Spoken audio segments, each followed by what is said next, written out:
আসসালামু আলাইকুম। আজ আমি আপনাদের সাথে আলোচনা করব ভয়ঙ্কর সব রোগ থেকে বাঁচতে খাদ্য তালিকায় অবশ্যই ছোলা রাখবেন। আশা করি ভিডিওটি ফুল দেখবেন। আর এই চ্যানেলে সব ধরনের ভিডিও রয়েছে, আপনারা চাইলে দেখে নিতে পারেন। তো চলুন কথা না বাড়িয়ে চলে যাই ভিডিওর মূল টপিকে।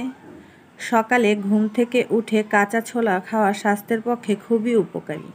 কাঁচা সেদ্ধ বা তরকারি রান্না করেও খাওয়া যায়। কাঁচা ছোলা ভিজিয়ে খোসা ছাড়িয়ে কাঁচা আদার সঙ্গে খেলে শরীরে অ্যান্টিবায়োটিক প্রবেশ করে, যা যে কোনো অসুখের বিরুদ্ধে রুখে দাঁড়ায়। এছাড়া কাঁচা ছোলায় কার্বোহাইড্রেট প্রায় 65 গ্রাম, ফ্যাট মাত্র 5 গ্রাম এবং প্রচুর পরিমাণে ভিটামিন বি1 এবং বি2 আছে, যা দিনের শুরুতেই শরীরকে তরতাজা করে। তাছাড়া ছোলায় বিভিন্ন প্রকার ভিটামিন, খনিজ লবণ, ম্যাগনেসিয়াম ও ফসফরাস রয়েছে। উচ্চমাত্রায় প্রোটিন সমৃদ্ধ খাবার ছোলা। বহু গুণাগুণ রয়েছে কাঁচা ছোলার। চলুন তবে জেনে নেওয়া যাক সেই গুণাগুণগুলো। ক্যান্সার প্রতিরোধ। ছোলায় প্রচুর পরিমাণে প্রোটিন সমৃদ্ধ অ্যাসিড থাকে। বেশি পরিমাণ ফলিক অ্যাসিড খাবারের সঙ্গে গ্রহণ করলে নারীদের কোলন এবং রেকটাল ক্যান্সারের ঝুঁকি কম থাকে। এছাড়া ফলিক অ্যাসিড রক্তের অ্যালার্জির পরিমাণ কমিয়ে অ্যাজমার প্রকোপ কমিয়ে দেয়। হৃদরোগের ঝুঁকি কমাতে খাবারে ছোলা যুক্ত করলে কোলেস্টেরলের পরিমাণ কমে যায়। ছোলাতে দ্রবণীয় এবং অদ্রবণীয় উভয় ধরনের খাদ্য আঁশ আছে, যা হৃদরোগে আক্রান্ত হওয়ার ঝুঁকি কমিয়ে দেয়।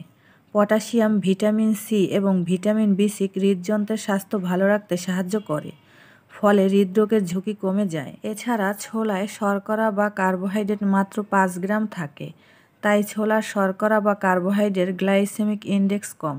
ডায়াবেটিস রোগীদের জন্য ছোলার শর্করা ভালো।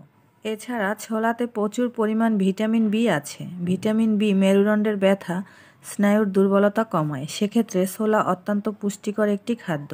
এটি মাছ বা মাংসের মতোই সমান পুষ্টিকর। তাই যারা নিরামিষ খান তাদের খাদ্য তালিকায় ছোলা থাকলে মাছ মাংসের প্রয়োজন পড়ে না। এছাড়া ছোলা ত্বকে আনে মসৃণতা। ছোলায় বেশ ভালো পরিমাণে ফলিক অ্যাসিড থাকে, তাই প্রতিদিন নিয়ম করে ছোলা খেলে রক্তচাপ নিয়ন্ত্রণে থাকবে। এছাড়াও বয়ঃসন্ধিতে হার্ট ভালো রাখে। এছাড়া ছোলা শরীরের অপ্রয়োজনীয় কোলেস্টেরল কমিয়ে দেয়। ছোলার ফ্যাট বা তেলের বেশিরভাগ পলি আনস্যাচুরেটেড ফ্যাট, যা শরীরের জন্য ক্ষতিকর নয়। প্রোটিন, কার্বোহাইড্রেট ও ফ্যাট ছাড়া ছোলায় আরও আছে বিভিন্ন ভিটামিন ও খনিজ লবণ।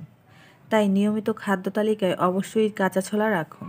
তো ভিডিওটি এতটুকুই। সবাই ভালো থাকবেন। আল্লাহ হাফেজ।